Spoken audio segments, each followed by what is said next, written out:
할렐루야. 153 저녁기도에 오신 여러분들을 주님의 이름으로 환영하고 축복합니다. 오늘도 하나님께서 우리들 가운데 신실하게 일하시고 역사하실 은혜를 기대하며 이 자리에 나아갔으면 좋겠고요. 제가 오늘 오후에 제가 여러분들에게 단체 문자 보냈듯이 어제 그리고 오늘 양일간 하루 종일 우리 여성교회 분들께서 이렇게 교회 김장을 하셨습니다. 참 많은 고생과 노고가 있었는데요. 그분들의 헌신이 있기 때문에 교회가 세워지는 것이고, 또 이분들 뿐만 아니라 교회를 헌신하시는 우리 모든 관악교회 성도들 한 사람 한 사람들의 그 헌신을 통해서 주님의 교회가 세워져 가고 아름다워진다는 사실을 다시 한번 경험하는 시간이었습니다. 오늘 양일간 고생한 우리 여성교회원들을 위해서 우리 하나님께, 또한 우리 여성교회원들께 감사의 박수, 영광의 박수 올리도록 하겠습니다. 잠시 박수하도록 하겠습니다.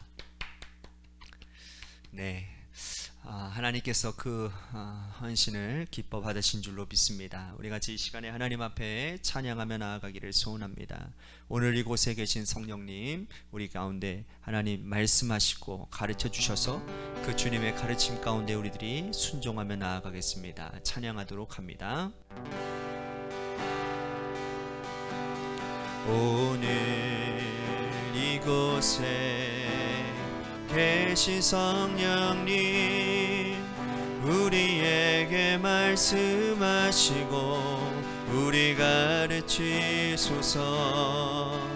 다친 우리 맘 열어주시고 주의 빛으로 밝혀 우리를 인도하소서.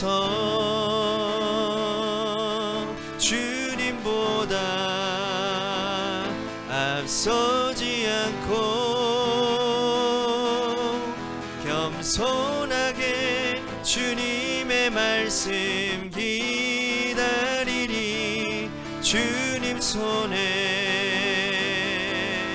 우리 드립니다. 사랑으로 인도하소서. 오늘 이곳에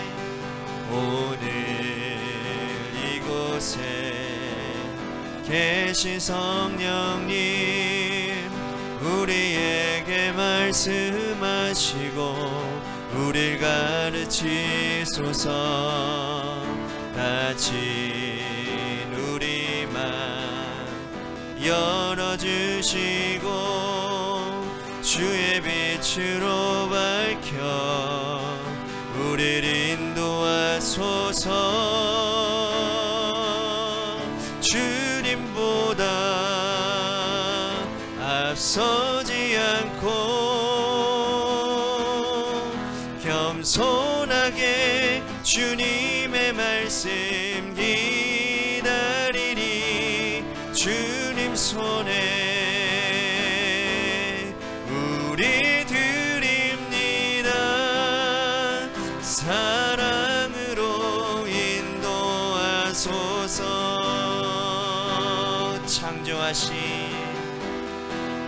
창조하신 모습 떠난 우리를 예수님답게 빚으소서.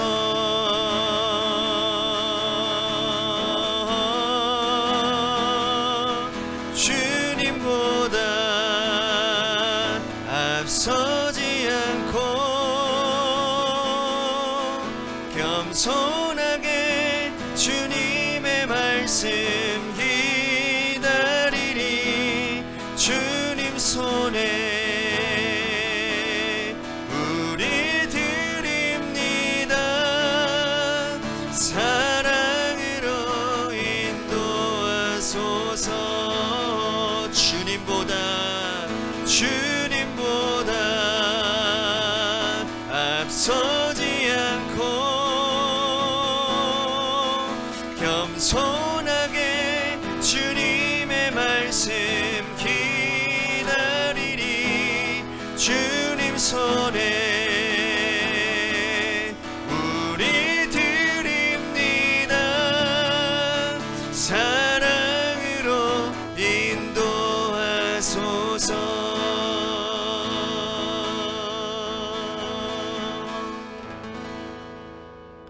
기도하겠습니다. 오늘도 주님의 겸손하게 주님 앞에 서서 하나님의 말씀을 듣고자 합니다. 하나님의 뜻 가운데 겸손하게 하나님 내 뜻 내려놓고 주님의 뜻 가운데 순종하고자 결단하고자 합니다. 하나님, 이 시간 주님께서 신실하게 일하심을 통하여 우리의 영육이 강건케 되어지고 하나님의 뜻 가운데 새로워지는 놀라운 은혜들이 일어나는 이 저녁 시간 되도록 축복하여 주옵소서. 오늘 우리의 고난과 우리의 하나님 문제와 우리들의 수많은 기도 제목을 주님 앞에 아랠 때에 하늘문을 여시고 미리 준비하신 하나님의 신령한 은혜와 축복을 받아 누릴 수 있는 시간 되도록 인도해 주옵소서. 사랑이 많으신 예수님 이름 받들어 간절히 축복하며 기도하옵나이다. 아멘. 오늘 이 저녁 시간에 하나님이 우리에게 주신 말씀 보도록 합니다. 히브리서 10장 1절에서 4절 말씀까지 보겠습니다. 히브리서 10장 1절에서 4절 말씀까지 우리 같이 한 목소리로 다 함께 봉독하도록 하겠습니다. 시작. 율법은 장차 올 좋은 일의 그림자일 뿐이요 참 형상이 아니므로 해마다 늘 드리는 같은 제사로는 나오는 자들을 언제나 온전하게 할 수 없느니라. 그렇지 아니하면 섬기는 자들이 단번에 정결하게 되어 다시 죄를 깨닫는 일이 없으리니 어찌 제사 드리는 일을 그치지 아니하였으리요. 그러나 이 제사들에는 해마다 죄를 기억하게 하는 것이 있나니 이는 황소와 염소의 피가 능히 죄를 없이 하지 못함이라.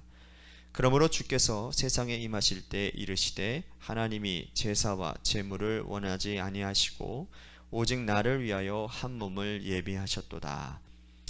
아멘. 오늘 이 저녁 시간에도 하나님의 은혜를 사모하셔서 이제 나오신 여러분들에게 하나님의 신령한 은혜와 축복이 함께 하시기를 바라겠습니다.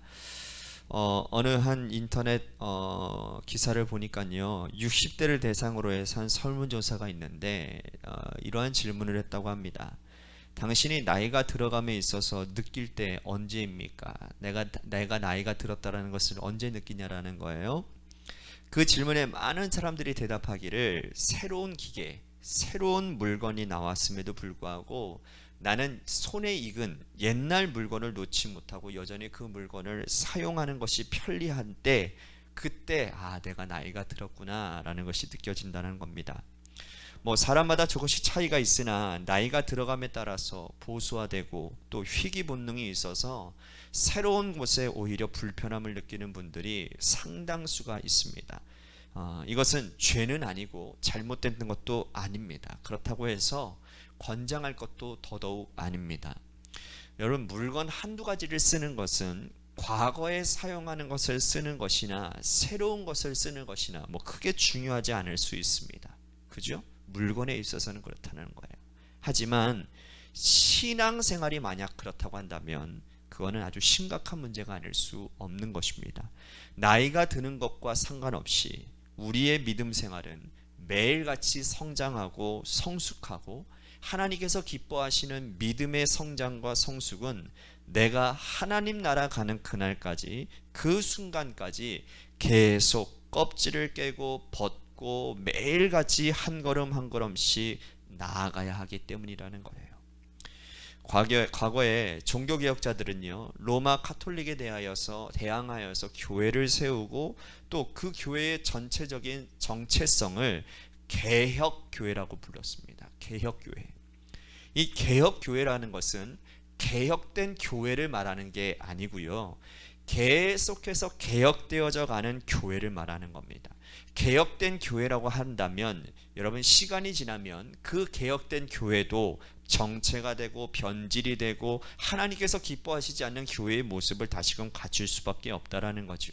그래서 교회는 매일매일 하나님의 말씀인 거울, 하나님의 말씀의 거울 앞에서 자신의 교회의 모습을 비춰보고 지금 잘못된 모습이 있는지 없는지를 계속해서 살펴서 껍질을 벗겨나가는 그러한 교회의 정체성, 그것이 교회의 본질이다라는 것이죠. 우리 믿음의 백성들의 삶의 현장도 역시 이러해야 되지 않겠습니까? 믿음 생활이라고 하는 것도 뭡니까? 매일 껍질을 깨는 것이고, 내가 혹시 하나님께 기뻐하지 않는 모습들을 가지고 있지는 않은지 나를 살피고 돌아보는 것이 매우 중요하다라는 겁니다. 그런 의미에서 오늘 히브리서 기자는 성장하고 성숙해라, 매일같이 전진하고 또 나아가라, 과거에 머물러 있지 말아라, 율법에 매이지 말고 이 땅에 오신 예수 그리스도 안에 들어가 걸어가라 라고 말씀을 하고 있다라는 겁니다. 우리 1절 다시 보겠습니다. 율법은 장차 올 좋은 일의 그림자일 뿐이요 참 형상이 아니므로 해마다 늘 드리는 같은 제사로는 나오는 자들을 언제나 온전하게 할 수 없느니라. 자, 율법이라는 것은 곧 제사 제도를 의미하는데 해마다 늘 드리는 같은 제사로는 온전하게 할 수 없다라고 말씀을 하는 거죠. 자, 여러 제사 가운데서 여러분 과거 유대인들에게는 대속죄일이라는 제사가 있었습니다. 대속죄제라는 제사가 있었어요. 이 대속죄일은 딱 1년에 한 번 드리는 겁니다. 딱 한 번 대제사장이 하루 딱 한 번 지성소에 들어가서 이스라엘의 모든 민족의 죄를 대신하고 하나님께 아뢰고 사함을 받는 날이라는 거예요. 자, 여기에는 치명적인 한계가 두 가지가 있는데요. 매년 드려야 된다는 것과 이스라엘 백성들이 개인이 하나님 앞에 나아가서 자신의 죄를 사함받을 수가 없다라는 겁니다. 대제사장이 대신 백성들의 죄를 지고 하나님께 나아가야 한다라는 것, 이 두 가지가 치명적인 단점이고 문제였다라는 거고, 이것이 율법의 한계였다라는 거죠. 자, 율법의 또 다른 한계를, 그러나 또 다른 단점, 이렇게 말을 하고 있습니다. 장점을 얘기하고 있습니다. 자, 3절 보십시오. 그러나 이 제사들에는 해마다 죄를 기억하게 하는 것이 있나니. 자, 율법의 장점은 뭡니까? 죄를 기억하게 한다라는 거예요. 아, 내가 죄를 지었구나라는 것을 죄가 드러나게끔 만든다라는 거죠. 하지만 또 하나는 뭐냐면 죄를 드러내기는 하지만 그 죄를 근본적으로 없애주지는 못한다는 거예요. 율법이 없앨 수는 없다라는 거죠. 자, 그 유효기간이 단 1년에 불과하기 때문입니다. 이게 율법의 한계예요. 유대인들은 이 율법을 수천 년간 붙들고 지키고 이 율법을 마치 생명처럼 여기고 살았거든요. 그런데 예수님께서 오셨어요. 자, 예수님께서 오시기 전 모세를 통해 말씀하신 이 제사제도와 율법이 그들에게는 금과 옥조요 생명이었지만 예수님이 오시면서 모든 것들이 갱신되어지고 이 언약이 새로워졌단 말이죠. 자, 예수님께서 오셔서 바꾸신 것이 뭡니까? 자, 12절 보십시오. 12절부터 14절 말씀 제가 읽어드릴게요. 오직 그리스도는 죄를 위하여 한 영원한 제사를 드리시고 하나님 우편에 앉으사 그 후에 자기 원수들을 자기 발등상에 대게 하실 때까지 기다리시나니 그가 거룩하게 된 자들을 한 번의 제사로 영원히 온전하게 하셨느니라. 자, 여기서 보니까 단 한 번의 제사로 영원히 온전케 하셨다라는 거예요. 자, 예수님이 스스로 자신이 제물이 되어 주셨죠. 자, 과거에는 제사를 드릴 때 어떻게 합니까? 짐승을 잡아서 드려야 됐고 그 짐승의 유효기간은 얼마입니까? 길어봐야 1년밖에 가지 않았다라는 거예요. 하지만 예수님께서 오신 이후로는 예수 그리스도를 믿고 그 예수 그리스도 안에서 속죄함을 받은 자는 하나님께서 하나님 앞에 구원받았음을 허락받았다라는 거죠. 그러니까 우리는 예수 그리스도를 통해서 단 한 번 회개하면 그 인생이 하나님과 함께 그리스도와 함께 영원한 언약 백성이 되는 것을 보장받았다는 거예요. 유효기간이 언제입니까? 영원한 거예요. 과거의 율법은 1년에 3번 혹은 1년에 한 번 하나님께 나아가야 됐지만 예수 그리스도께서 온 이후부터는 어떻게 해요? 구원받기 위해서는 예수 그리스도로 자신을 스스로 제물로 드렸기 때문에 우리가 그 안에서 영원한 자유함과 영원한 온전함을 맛보게 된다라는 거예요. 자, 또한 예수님께서 오셔서 바꾼 것이 무엇이냐? 19절과 20절 보십시오.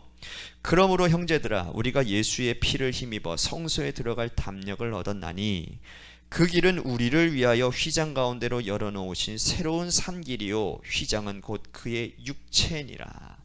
자, 과거 성막 시절, 솔로몬 성전 시절, 헤롯 성전까지 성소는 성소와 지성소로 나뉘어져 있었습니다. 그죠? 그리고 그 성소와 지성소 사이의 중간에는 휘장이라는 게 있었어요.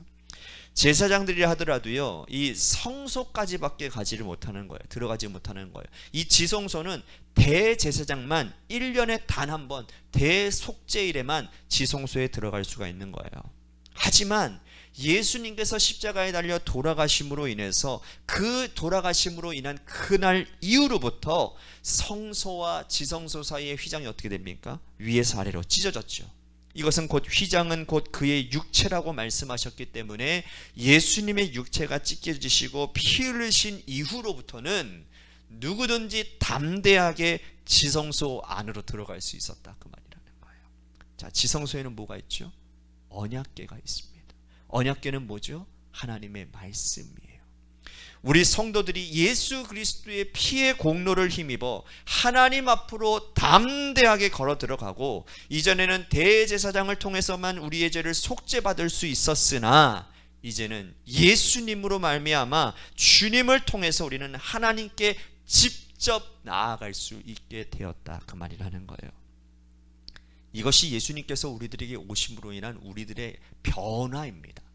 여러분, 얼마나 놀랍고 얼마나 감사한 일입니까? 히브리서 기자가 이 편지를 누구에게 쓰고 있는 겁니까? 개종한 유대인들에게 쓰고 있는 것이거든요.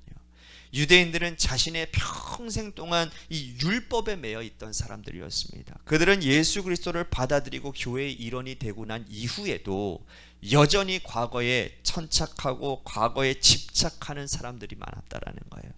이제 너희들은 율법에 매여 있지 말고 과거의 제사제도에 매여 있지 말고 그리스도에게로 한 걸음 한 걸음 나아가라. 그것이 곧 믿음이라고 말씀을 하고 있는 것입니다. 자, 38절과 39절 보십시오.